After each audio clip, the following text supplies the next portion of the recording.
Hey, what's up, ladies and gentlemen? Beaky here with the Untitled Game Show, back against with... Jim. Yeah, bro, it's been quite a long time. It's been a long time. Oh, man, it's been going for too long. He needs to make back YouTube videos again, right? If you guys want Jem to make YouTube videos, let me know in the comments. Say, Jem, make YouTube videos.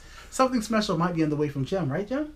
Yes. Oh, something real special. But we'll get to that real soon. Guys, we're back once again with some more discussion related to the video game industry while showing you guys some video for Call of Duty Black Ops 3 in the background. Enjoy the gameplay because it's for my noob to pro series. I'm trying not to be sucking in Call of Duty anymore. I'm trying to get to prestige. I'm trying to be good. Watch me get there. Alright, so we have a question from the community, and here's the question. Well, your stance on how AAA market has been going about releasing their games. With the negative feedback on Battlefront Season Pass, I'd like to hear what you think on how the market treats us as customers/gamers, and do you feel it's fair to us? Ooh, that's kind of a loaded question. Has the market been treating us as gamers fair over the last few years? Jem, I'm going to say this is going to kind of go from a retail point of view, because Jem has worked in retail and video games for a long time. And I'm going to ask you a question, Jem. Back when you were working at the Game Crazies and the older stores like that for gaming, I always came in there, and then you never forced people to buy a season pass. You never pushed those stuff on gamers like that, right? No, it was just straight to just sell the game. And that's all they really make the customers happy, right? But nowadays, when you go into GameStop, even if you want to pick up a game you already pre-order and pay for, they want you to buy every single thing on the sun, and that's very Season pass, yeah. DLC. And you still run basically a mop and pop shop, and you don't force that stuff. You want your customers to feel welcome, have a good time, and try to interact with their customers. So unfortunately, the retail side of gaming still is very abrasive and forceful towards customers. If you're going to go to a store, you're going to be very pushy, and they want you to buy a lot of extra stuff because that's what retail's going to do unless you go to a mom and pop shop. But I want to go back at this from a different angle. You talking about season pass and is the industry as a whole treating us gamers as wrong? Like, are we treated badly? Well, I want to show you guys something real quick, Jem. I just want to put this out to you. This game, when it came out, how much was this game? $60. Max Payne, $60. All right, guys. Then this game came out, Borderlands 2. How much was it when it came out? $60. Then Smash came out. How much was Smash? $60. Then Dead Rising 3 came out. $60. That's whole 3 generations of video games, and the price of gaming has not changed. Overall, bro, I understand what you're asking here, but when it comes to the pricing of games, I don't think the industry has been actually treating us that badly. Can you disagree with me that? The price hasn't gone up to 70s. You don't need to spend $100 on games. If you're more like me, and actually like you too, we buy core games. We don't buy season pass. I haven't bought a season pass since Life is Strange. You haven't bought one since Borderlands. Tales of Borderlands. And you guys gotta remember, the only reason we bought the season pass is because we were getting a deal. We weren't paying extra on top of the game. We were actually already gonna buy each episode, but we saved money. Yeah. And that's the type of gamers we are. We don't buy all the DLC and extra stuff for games. But I'm going to relate this to where I do think the industry is going wrong. And it is with DLC. We're going to talk about a game right now that me and Jem actually had the opportunity to play a lot of. Jem actually went ahead and beat it already, right? Assassin's Creed Syndicate. Now, I'm hoping my opinion differs from you right here, but we'll find out. I went through and played Assassin's Creed Syndicate heavily over the first few days I got the game. I really enjoyed it, a lot better than Unity, and it's actually one of the better Assassin's Creed games. But I did have an issue with the leveling up system. I felt it was too slow in the game itself after getting pretty far. At first it was pretty quick, but it got a little slow. And every time I went to access the DLC, it had this thing called Helix Points. You know what I'm talking about, right, bro? Yes. And it kept on taunting me like, oh my god, just unlock all these things instantly with Helix Points. Now, at first when I saw that, I was like, wait, is this microtransaction or can I earn these points in the game? You can't, right? You can earn it, but it's like low amounts. It's not really. It's not enough to unlock most of the stuff. It's not enough. See, I didn't get far enough to even earn enough to actually really do much with. So, I actually got to the point that I was very much tempted to actually buy the friggin' DLC Helix Points and actually unlock some of these abilities because I wanted to progress further in the game because I didn't feel like the game was actually unlocking them fast enough for me personally. And I think this is my opinion on what the industry is doing wrong. It's actually pushing us gamers to maybe want to buy DLC that we normally would look past, and it's actually balancing the game incorrectly. I think Assassin's Creed Syndicate is balanced wrong because of these Helix Points. The stuff to be unlocked easier and should be just costume items or like stuff that don't affect gameplay. Now, Jem, you got farther in the game. Explain to me from your position. Did the Helix Points ever tempt you? It did one in the beginning. Okay, in the Very beginning too as beginning. well. You see, that's did what in got the me very too. beginning. Mm. But then, when I was looking at how to upgrade what, basically going through everything slow. I was reading everything, really deciding. That's when I realized there, and like in the very beginning, I unlocked almost the entire thing really fast. Yeah. Probably faster than you. Okay, you probably yeah. definitely did. I did mostly side quests, not too Yeah, many. I did side quests Okay. too. Well, let me just. My side quests wasn't real side quests. It was like climbing into the towers and doing the fucking like Eagle Vision. It wasn't really complete and genuine side quests, which you probably gave me points. I was doing that, and I was doing all yeah. synchronizing the places, Yeah. buying collect this, collect that. 'Cause I collected a lot of whatever. But basically, they have it so that you can earn money faster per every 20 minutes if you unlock more of the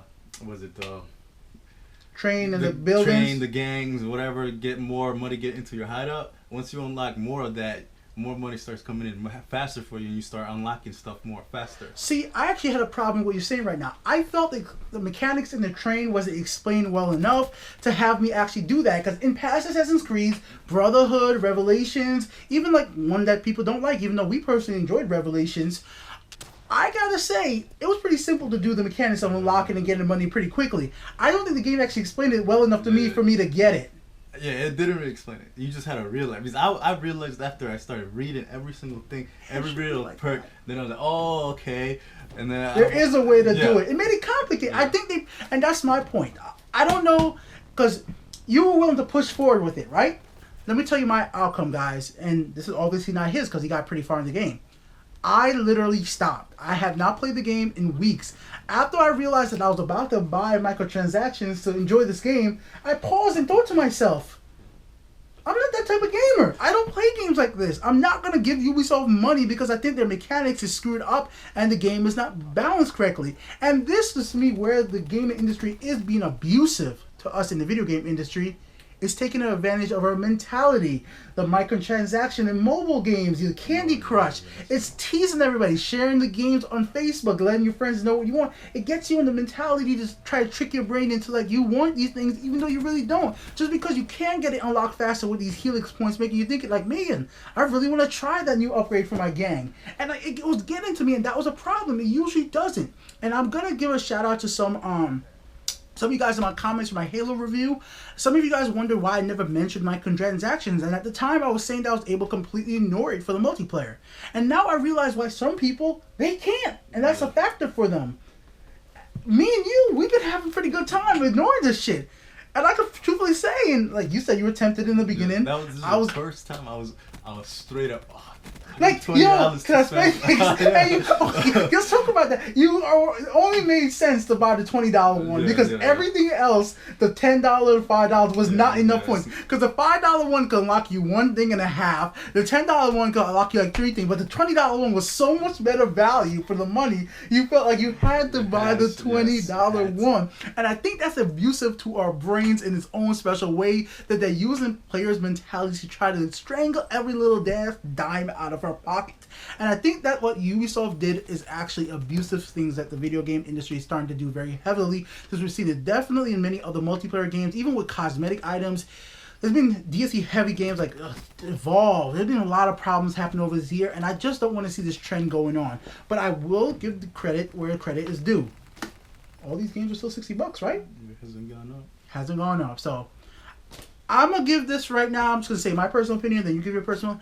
I think when it comes to, if you're just the gamer that's willing to look past the DLC, look past the microtransaction, don't buy the season pass for $50 for Star Wars Battlefront, which a quick question, would you buy $50 stuff? That's too much. Hell no. I don't care. No. Not for me. I'm going to say the industry right now is not as abusive as it could once have been, because back in the day, man, you could buy broken games and you could do nothing about it.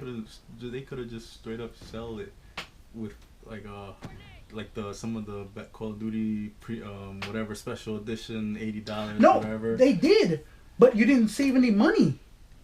So if you were gonna get that edition, you're still gonna pay $160. You know, like with certain when they sell it with the edition, you usually save $10 or something like that.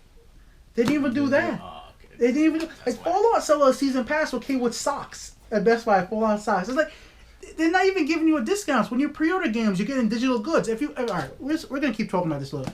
My biggest thing too, pre-orders don't give you shit. Now you'll remember this. You remember when I bought Scribblenauts on the DS? It came with that pen in the case, and I really liked I kept the case, but I sold the pen. And I thought it was like so cool that it actually came with this physical item, and I was able to sell back that pen on eBay for freaking like $30 because people weren't able to get it. Like those are the things that you should be getting for the pre-order bonus, and that's something that we moved away from the PlayStation 2 and the PlayStation 3 era, is getting physical pre-order items that are worth something. Because maybe you can you remember the last thing that you pre-ordered and you got something physical and you thought it was cool? This generation? This generation, no. Well, I did wanted to get the if I was gonna get a hard copy, the Assassin's Creed, like how I got the Gauntlet last time. I wanted to get it came with the King. But is that a special edition or is that a pre-order bonus? The special edition. Okay, that's different because look behind me. I have the special edition for Fallout. I personally pre-order wise. No, because the Scribblenauts thing was a straight up pre-order. Like it was a straight up pre-order. But yeah, guys, before this video gets any longer, I'm just going to give the video game industry a kind of abusive pass right now because the price of games hasn't gone up, and I'm going to fight to try to avoid the microtransaction bullshit that's happening right now. And I'm okay with the digital future, which some people talk to me about it. Some people don't like that in my comments. But I think me and you have been embracing digital, man. We've been embracing it pretty damn hard. It's working out pretty well for us, but you don't got good internet connection. You guys are gonna see more Gem, hopefully not too long away, right? Because he got something really special coming. Something really special in the works, and I'm hoping I'm gonna be able to provide it to you guys out there. It's gonna be something real special. I can't wait till we actually able to show you guys what it is. And if you've been watching our channel for a long time, you know that we're guys you could trust, and we'll show you how it really is, guys. So peace out. It's been Gem and. Oh, that's kind of weird. You said my name. Yeah, I was going to say Gem and Beaky, but I feel like I should. Yeah, this Beaky. I'm Beaky. So there you go. This was our special video for today. Later, guys.